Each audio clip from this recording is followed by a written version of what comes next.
तीनों लोकों का मंगल करने वाला है, ऐसे प्रभु का नाम हर समय अपनी जिह्वा पर विराजमान हो। जिहि नामन मंगल लोक तिहु सुहरिपद भजो, ऐसे प्रभु का भजन करो, ना विलंब मत करो। यदि एक बार चूक हो गई, एक बार यदि प्रभा में बह गए तो बहुत मुश्किल हो जाएगा संभलना। और यही हो रहा है, ये त्रिगुण का प्रवाह हमें बहाए ले जा रहा है और हम नहीं जान पा रहे। इसी में आनंद मानते हैं, इसी में दुख मानते हैं, इसी दुख सुख के थपेड़ों में हर समय पड़े रहते हैं। बचो बचो, महापुरुष जन कह रहे हैं कि यदि नाम छूटा, यदि भगवत चरणों का आश्रय छूटा तो निश्चित कोई तुम्हें बचा नहीं सकता, ले जाएगा, ये प्रभा ले जाएगा। यही है तीन, सतोगुण, रजोगुण, तमोगुण, यही लीलाएं हो रही हैं पूरे। सतोगुणी लीला, तमोगुणी लीला और रजोगुणी लीला, यही तीनों लीलाओं से बन के पूरा जितना भी ये वैभव है ना माया का, इसी में बंधा हुआ है। कहीं विनाश लीला, कहीं सृजन लीला, कहीं पालन लीला, इसी के अंतर्गत है। इससे यदि बचना चाहते हो, यदि दुख सुख के प्रवाह से निकलना चाहते हो, नित्य आनंद में डूबना चाहते हो, तो जिनका नाम महामंगल करने वाला है, जैसे भी जपो, भाव कुभाव अलख आलस हो, नाम जपत मंगल दिस दसु, दसों दिशाओं में मंगल करने वाला हो जाएगा। ऐसे प्रभु का नाम निरंतर अपनी जिह्वा पर विराजमान रखो। यदि चूक गए तो बहुत देर हो जाएगी। जब तक विश्राम मत कर लो, जब तक आपको अपनी अनुभूति ना हो जाए या भगवत साक्षात्कार ना हो जाए, तब तक विश्राम मत मान लेना। अपना आनंद स्वरूप, अपना सहज स्वरूप जब तक प्राप्त ना हो जाए, जब तक उसका अनुभव ना हो जाए, अलग से प्राप्त नहीं करना, इसी का अनुभव होना है। ये बहुत आवश्यक है। तब तक विश्राम ना मान लेना। खाने पीने, हंसने बोलने, एक वृत्ति ऐसी आएगी, ऐसा ही होता है।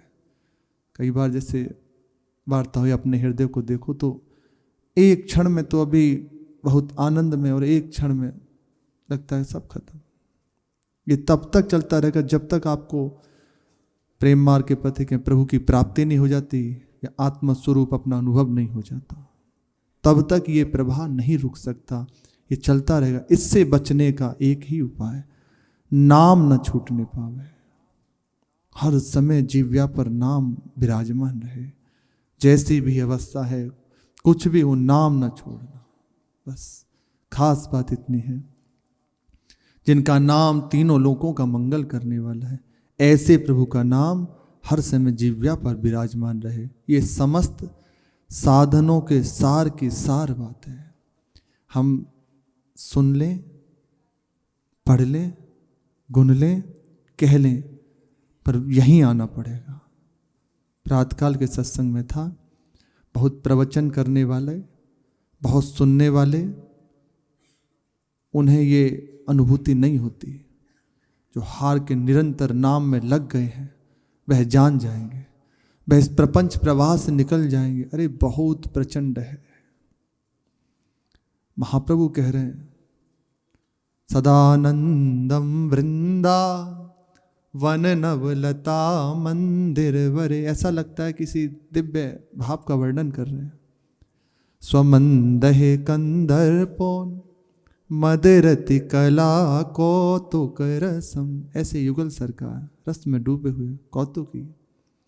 पर वहीं कह रहे हैं, किशोरम तज्योतिर युगलमति घोरम मम भवम ज्वल ज्वालम सीते स्वपद मकरंदे समयतु। मैं इस भयंकर प्रचंड ज्वल ज्वालम महादावा नल से जल रहा हूं, आप अपने चरण कमल के मकरंद से मेरे हृदय को शीतल कर दीजिए। महाप्रभु प्रथम पद में दिख रहा है कि किसी दिव्य भाव का, लीला का वर्णन करें। वहीं अगले क्षण कह रहे हैं, प्रभु हे श्यामा श्याम कृपा करो, मुझे इससे निकाल लीजिए। पर हमें यह अनुभव तो हो कि हम जल रहे हैं। आतप को तप्यो पावे जमुना कूल। पहले ये अनुभव तो हो कि हमारा हृदय जल रहा है, हम दुखी हैं, हम इस जलन को ही सुख मान बैठे हैं, इसीलिए ये अनुभव हो जाएगा। आओ सत्संग का सेवन करो, संत महापुरुषों के जो वचन हैं उनके द्वारा अपने जीवन को बनाओ, इस नाम को अपनी जीव्या पर विराजमान कर लो। आप भी वही करोगे जो बड़े बड़े महापुरुष जन कह रहे हैं कि बहुत दुख में ये संसार है। स्वयं भगवान कह रहे हैं दुखालय अशाश्वतम, पर हमें शाश्वत लगता है, चिर लगता है, आनंद में लगता है। मति गलत हो गई, बुद्धि विपरीत हो गई है, इसको संभालने का सहज उपाय है नाम का रटन। सबसे सरल, सबके लिए सहज है, सुलभ, सब कर सकते हैं। ऐसा भी नहीं कि ऐसा नियम हो, प्रभु ने ये नियम हटा दिया। जिस अवस्था में हो, जहाँ भी हो, नाम का रटन। मंत्र के लिए थोड़ा विचार है, पर नाम के लिए नहीं।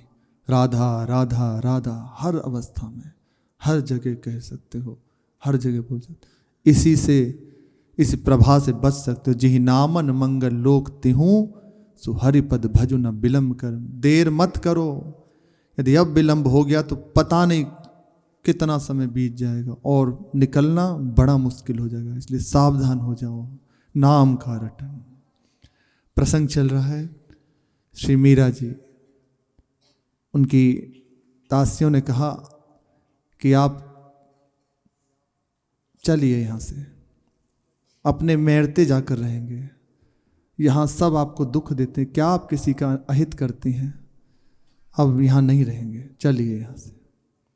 मीरा जी कहती हैं क्यों, क्या चित्तौड़ में प्रभु नहीं रहते, क्या मेरते में ही प्रभु बसते हैं? हर जगह भगवान विराजमान है। और यदि आपकी भावना नहीं है तो मंदिर में बैठे रहो, सामने प्रभु है, तब भी वो सब होगा। अरे मंदिर को भी छोड़ो, कहीं ना कहीं वहाँ भी आप भावना बनाओ, तभी है। साक्षात प्रभु विराजमान है दुर्योधन के सामने, रावण के सामने, पर क्या हो रहा है? इसलिए आपको हृदय से स्वीकार कर लेना है, सर्वत्र हैं, सर्वसुहृद हैं, सर्वशक्तिमान हैं और मुझे बहुत प्यार करते हैं। पूज्य राधा बाबा ये 4 बात कहते थे, जिसने ये बात स्वीकार कर ली उसे कभी अभाव नहीं हो सकता, दुख नहीं हो सकता, कभी वह किसी भी अवस्था में परेशान नहीं हो सकता, चिंताग्रस्त नहीं हो सकता। प्रभु मेरे हैं, सर्वत्र हैं तो यहाँ भी हैं, सर्वशक्तिमान हैं तो मेरा कौन सा कार्य बाकी रह सकता है? निश्चित मेरा सहायता करेंगे। मुझे बहुत प्यार करते हैं, सब सर्वसुहृद है ना, तो मुझे बहुत प्यार करते हैं, मुझसे विशेष प्रेम करते हैं, क्योंकि मैं उनका हूँ, वो मेरे। ये बातें हृदय में रख लो, निश्चित तुम देखना कभी तुम्हें कैसी भी अवस्था में दुखी नहीं होना पड़ेगा। परिस्थिति की नहीं कहते कि आएगी नहीं, वो प्रभु के ऊपर है, पर आप अशांत नहीं होगे, चिंतित नहीं होगे, दुखी नहीं होगे। प्रभु मेरे हैं, मेरे साथ हैं, मुझे बहुत प्रेम करते हैं और वह मेरी हर समय रक्षा करें। ये 4 बातें कहते हैं कि क्या यहाँ प्रभु नहीं है? ये सारी धरती, इस पर बसने वाले जीव भगवान के ही प्रकट किए हुए हैं, प्रभु के द्वारा ही सृजाए हुए हैं। तुम भय त्याग दो। भय और भक्ति एक साथ नहीं रहते। भक्ति का बात समर्पण, समर्पण है तो भय कैसा, और भय तो समर्पण नहीं अभी। इसलिए भय और भक्ति एक साथ नहीं रहते। और तुम्हें एक बात और बताएं, मारने वाले से बड़ा बचाने वाला होता है। यदि प्रभु की इच्छा है कि इनका शरीर छूटे, अब इसकी मृत्यु हो, अब ये शरीर छोड़ के मेरे धाम को आए, तो किसी की सामर्थ्य नहीं जो बचा सके। और प्रभु की इच्छा नहीं है तो बार बांका नहीं हो सकता। बार न बांको होए, गोस्वामी जी महाराज कह रहे हैं, बार न बांको होए भगत को, जो को कोटि उपाय करे, करोड़ों प्रकार से उपाय कर ले, पर भक्त के रोए को नहीं कुछ हिला सकता। प्रभु का आश्रय। इसी बात में श्री सूरदास जी महाराज कह रहे हैं, जे जन शरण भये बनवारी, ते तेरा खिलिए जग जीवन, जहां जहां विपत्ति परी तहां टारी। इन्हीं बातों को सुन के हमारा हृदय प्रभु के आश्रित हो जाता है। श्रवण सुजस सुनी आया हूं, प्रभु भंजन भव भीर। इन्हीं बातों को सुनकर जैसे जैसे उनकी करुणा कृपा की बात सुनते, उनकी महिमा सुनते, हृदय में लगता है निश्चित मेरे जैसे पतित का भी, मेरे जैसे पापी का भी, मेरे जैसे नीच का भी अब काम हो जाएगा, मेरी भी बात बन जाएगी, मुझे भी प्रभु स्वीकार कर लेंगे, मुझे भी दुलार मिलेगा, मुझे भी उनका सानिध्य प्राप्त हो जाएगा। ये बात हृदय में, ये जब प्रभु की महिमा सुनते हैं ना, भक्तों के संग ऐसा ऐसा प्रेम, इस कोटि से अपनी महिमा को छोड़ के इतने नीचे हो गए भक्त के काज, भक्त के लिए।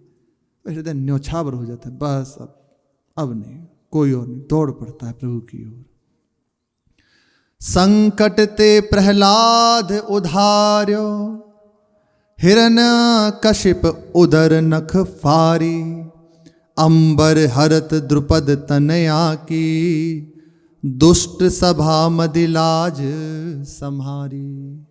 सारे संबंधी विराजमान हैं, द्रौपदी जी के पति हैं, सगे संबंधी हैं, भाई हैं, पिता हैं, पितामह हैं, ससुर हैं, सब विराजमान हैं। बड़े बड़े धर्म के मर्मज्ञ विराजमान हैं, गुरुजन विराजमान हैं, पर कोई सहायता करने वाला नहीं, एक जन नहीं है क्योंकि सहायता कर सके उस समय। केवल प्रभु, जहां पुकारा हे हरि हे गोविंद, आ गए वहीं। दुष्ट सभा मदि लाज समाई, लाज बचा ली। हिरण्यकशिपु ने मारने के लिए प्रहलाद जी को क्या नहीं किया, आखिर में यहां तक हो गया कैसे मरेगा ये, हृदय भयभीत हो गया, कैसे मरेगा इसको, बस इसे मार दो, कुछ भी करो। और किसने रक्षा की, कौन पग पग पर उन्हें बचा रहा था, केवल प्रभु। सभी तो थे, स्वयं उसके पिता हैं और बड़े बड़े दूत हैं, पर कोई बचाने वाला नहीं। भगवान का भरोसा, उनका आश्रय। जे जन शरण भये बनवारी, जिसने प्रभु के चरणों का आश्रय ले लिया, उनकी रक्षा कर ली। राख्यो गोकुल बहुत बिघंते, कर नख पर गोवर्धन धारी, सूरदास प्रभु सब सुख सागर, दीनानाथ मुकुंद मुरारी। अनेकों विपत्ति गोकुल पर आई। कंस ने कितने बड़े बड़े राक्षस भेजे, अघासुर, बकासुर, पूतना और भी तृणावर्त, जने कौन कौन, सबसे प्रभु ने बचा लिया। गिरिराज जी को अपने नख पर उठा लिया जब इंद्र ने कोप किया कि सारे गोकुल को मिटा दो, तो गिरिराज जी को धारण कर लिया, कुछ नहीं बिगड़ा और सबको सामीप्य मिल गया प्रभु का। सूरदास प्रभु सब सुख सागर, समस्त सुखों के सागर हैं प्रभु। दीनानाथ, दीनानाथ है। निश्चित निश्चित हमारी बात बन जाएगी। इसलिए ऐसे प्रभु के आश्रित होकर, उनको अपना मानकर, उनकी महिमा सुनकर अविश्वास हृदय में नहीं, नहीं, वे हैं जैसे वे रखें, हमारी कोई इच्छा नहीं, ऐसा हो जाए प्रभु जैसे रखें। तुम निश्चिंत रहो, हमारे प्रभु विराजमान हैं, उनकी बिना इच्छा के कुछ नहीं हो सकता। इधर समझाया उन्हें। उधर महाराणा ने पूछा दयाराम पंडा जी से, पी लिया जहर? हाँ अन्नदाता, पी लिया। जब ये बात कही पी लिया, तो पूरा शरीर कांप रहा है, मुख फीका, व्याकुल स्वर, हृदय अत्यंत पूछा क्या बात है पंडा जी, कैसे, ये कैसी दशा हो रही है आपकी? कुछ नहीं हुकुम। कुछ तो बात है, बताओ क्या बात है? जब कुंवरानिसा आरोगने लगी जहर को, दयाराम पंडा जी कह रहे हैं, तो बाईसा हुकुम ने अर्ज कर दिया कि मत आरोगिए इसे। उदय कुंवर बाईसा ने कह दिया कि आप इस जहर को मत पीजिए, ये चरणामृत नहीं है, ये जहर है। भाभी मारा, यह विष है, इसे मत पीजिए। यह सुनकर तो मेरी पिंडुलियां कांप गईं, मेरी हालत खराब हो गई। वहां लगा सरकार की ये जो झरोखों में ड्योरी पर मैरतिया सामंत बैठे हैं ना, सरदार बैठे हैं ना, अब तो मेरी हड्डी पसली एक कर देंगे, अब मेरा निश्चित वध कर देंगे। मैं तो भय से युक्त हो गया। लेकिन कुंवरानिसा ने उनकी एक बात नहीं सुनी, और सुनकर ये बात के विषय हंसने लगी। कहा कि ऐसी बात क्यों कहती हैं आप बाईसा? उदय कुंवर बाईसा से कह रही हैं। उन्हें समझाने लगी कि आप ही तो लेकर आई हैं कि ये चरणामृत है। देखो ये पंडित जी खड़े हैं, चरणामृत लेके ही तो आए हैं। और तुम्हें एक बात बताएं, यदि मृत्यु आई है तो कोई टाल नहीं सकता, और नहीं आई तो कोई मार नहीं सकता।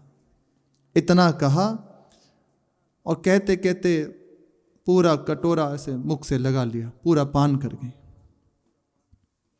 मेरा तो हृदय और विकल हो गया कि ऐसा जानबूझकर कौन प्रत्यक्ष में करता है, जानबूझकर मृत्यु को कौन गलत गले लगाता है। सरकार, मैं तो देखकर चकित रह गया। विक्रम सिंह कहते हैं कि गले लगाया तो अच्छी बात है, उसका परिणाम भी देख लेंगे।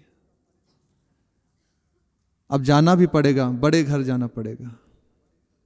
महाराणा बोले 2 घड़ी में सुन लेना कि मैरतरणी जी सा बड़े घर पहुंच गई हैं, निश्चिंत रहो, तुम अब घबराओ मत।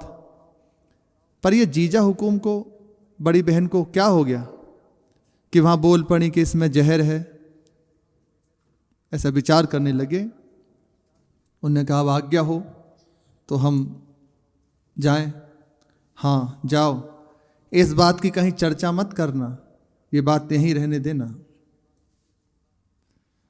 प्रभु कृपा करें, खातिर जमा रखें, ये बात बनी रहे, निकले ना कहीं। मैं पहले ही कह दे रहे हैं कि आप, हम पहले से कह रहे हैं संकेत में, ये बाहर निकले ना तो अच्छी बात।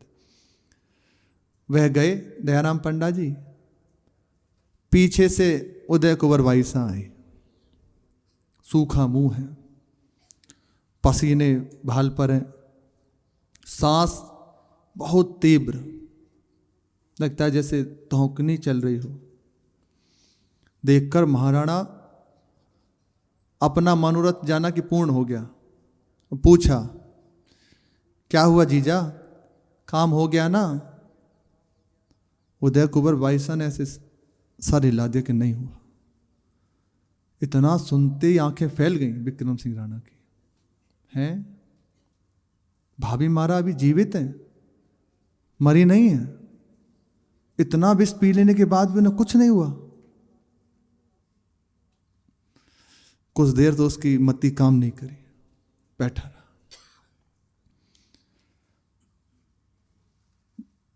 तो उदय कुंवर बाईसा कहते हैं कि दयाराम पंडा जी के साथ हम भी गई थी तमाशा देखने। चरणामृत का नाम सुनकर तो वे ऐसे प्रसन्न हो गई कि आपको क्या बताऊं। प्याला लेकर ठाकुर जी के सामने रखा और एक भजन गाया। भजन गाकर उस प्याले को उठाकर अपने होठों से लगा लिया, उसका पूरा पान कर गई। यह देखकर मुझसे रहा नहीं गया, मैंने उनका हाथ पकड़ा। उदय कुंवर बाईसा क्या नहीं कि ऐसे किया हमने, उनका हाथ पकड़ा, पर वे मानी नहीं। कहने लगी कि ये जहर नहीं है, ये चरणामृत है। मैंने कहा कि भाभी महाराज, ये आपको मारने के लिए दीवान जी ने जहर भेजा है।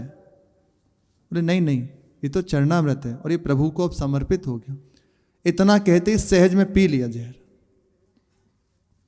मेरे तो क्या बताऊं, हृदय में सामर्थ्य नहीं थी, तो देख के घबरा गई उसी समय। लेकिन भाभी महाराज जैसे ही जहर पिया, पैरों में घुंघरू बांधे और 4 घड़ी तक नाचती रही और उनका उत्साह उफन पड़ा और उत्साह बढ़ गया उनके हृदय में। अब मेरे से रहा नहीं गया। फिर मैं देखने जब गई थी, मीरा जी ने विश्राम हुआ नृत्य, तो प्रभु के ऊपर बलिहार होने लगी। ये देखकर फिर मैं चुपके से आ गई, उल्टे पैर वहाँ से लौट आई। वे जैसे रहना चाहें, मैं तो ये कर्ज करती हूँ आपसे, जैसे भी रहना चाहें उन्हें रहने दीजिए। वह सच्ची भक्त हैं और भक्त को सताना ठीक नहीं है। हमें उन्हें सताना नहीं चाहिए, जैसे भी रहना चाहें उन्हें रहने दीजिए। विक्रम सिंह राणा को ये बात पसंद नहीं है। कहा, वाह जीजा, ये आज क्या हो गया? आप भी आ गई ना उस जादूगरनी के चक्कर में। प्रत्यक्ष अनुभव है, देखो सामने देख रहे हैं, पर भगवान की इच्छा, बिल्कुल भी हृदय में विश्वास नहीं है। फिर कहा कि मरी नहीं अभी, तो वैद्य ने जरूर कुछ चतुराई की है, बुलाओ वैद्य को। बुलाया गया। प्रहरी को आवाज दी कि राजवैद्य को बुलाया जाए। उल्टे पैर लौटा और बुलाया गया। थोड़ी देर में राजवैद्य आए, प्रणाम किया। जितनी देर में आ रहे उतनी देर में विक्रम सिंह राणा का, अब देखो ये है अपराध का फल, पाप का फल। हृदय में चैन थोड़ी है और चिंता बढ़ गई। विचार कर रहा है कैसे वैसे हो सकता है? वैद्य मुझसे धोखा कर सकता है, मुझसे छल कर सकता है, मुझसे कैसे झूठ बोल दिया उसने? आने दो उसे। सारा उसके अंदर ये जो चतुराई ना, सब निकाल दूंगा। वह तो कहता था कि आधी घड़ी में यदि इतना विष किसी हाथी को पिला दिया जाए तो मर जाएगा। इतनी देर हो गई, भाभी मारा आनंद से नाच गा रही हैं, कुछ अभी हुआ ही नहीं। ये उसने चतुराई की है, मेरे से झूठ बोला, आने दो उसे, अभी उसको सब सबक सिखाता हूँ। हृदय में जल रहे हैं बैठ के एकांत में। आए वैद्य जी, प्रणाम किया। आज्ञा हो अन्नदाता। तुमने कहा था कि इस विष से आधी घड़ी में हाथी मर जाएगा, किंतु मनुष्य का तो रोम भी ताता नहीं हुआ, झुलसा नहीं, जला नहीं। आधी घड़ी में मरना तो दूर रहा, उसको तो रोम भी नहीं उखड़ा। क्या ये क्या है? तुम हमसे चतुराई करते हो। अब गुस्से में आग बबूला और बोलने लगे। बोले, यह नहीं हो सकता सरकार, ऐसा हो ही नहीं सकता। मनुष्य के लिए तो उसकी 2 बूंद बहुत है। यदि 2 बूंद भी यदि जीभ पे पड़ जाए ना तो निश्चित मर जाएगा। ऐसा लोहे का मनुष्य कौन है? मुझे बताने की कृपा करें, मैं भी तो जानूं आखिर कौन है ऐसा जिसने जहर पिया और वो आनंद से बैठा है। ये बात मैं किसी प्रकार मान नहीं सकता। आश्चर्य से पूछा। अब तो वह अभद्रता में आ गए। विक्रम सिंह राणा चुप रहा, उल्टी सीधे कहने लगे। बोले, मेरा ही दिया हुआ अन्न खाता है, मुझसे ही चतुराई करता है। बड़े भाभी महाराज, उन्होंने आरोगा ये जहर, पर वे आनंद से नाच गा नहीं है, कुछ नहीं हुआ उन्हें। तो वैद्य जी कहते हैं, प्रभु भक्तों के रक्षक भगवान होते हैं। ये 2 हाथ वाला क्या कर सकता है जब 4 हाथ वाला उन्हें संभालने वाला हो, उन्हें बचाने वाला हो। जब 4 हाथ वाले रक्षक हों तो 2 हाथ वाला क्या बिगाड़ सकता है? इसलिए यदि उनको कुछ नहीं हुआ तो इसमें कोई बड़ी बात नहीं है। अन्यथा साधारण मनुष्य के लिए इसकी 2 बूंद ही काफी है।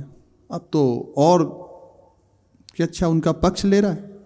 कहा कि तू पी अब इस जहर को, 2 बूंद से ही मर जाएगा ना, तू पी। अब इसका तू प्रमाण दे कि हाँ। फिर वही बात कहता है, पी इस जहर को। मैं अन्नदाता, नहीं नहीं मैं नहीं पी सकता, तुझे पीना पड़ेगा इसे। हाँ कि अरे मैं कैसे पी सकता हूँ, मेरे घर में मेरे बूढ़े माता पिता हैं, मेरे छोटे बच्चे हैं, पत्नी हैं। उस समय विचार नहीं किया। ऐसा ही होती है परिस्थिति, जिस समय गलत हम करते हैं तब ये विचार नहीं होता, और जब ऊपर आती है तब दिखती है, और ये निश्चित आती है। इंतजार कर लो बस, उस समय कोई बचाने वाला नहीं होगा। मेरे छोरी छोरा हैं, कौन उनका रखवाली करेगा, कौन उन्हें बचाएगा। एक नहीं सुनी, पी से प्रार्थना करने लगे, भगवान हे नारायण, जो मैंने पाप किया, आपके भक्त का अहित किया ना, उसका परिणाम प्रत्यक्ष में अभी मिल गया मुझे।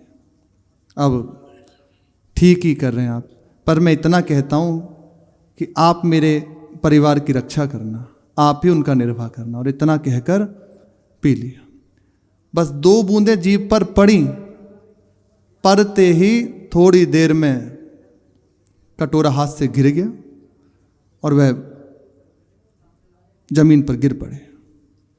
जैसे ही गिरे, एक बार तो विक्रम सिंह राणा भी भयभीत हो गया कि मर गया क्या।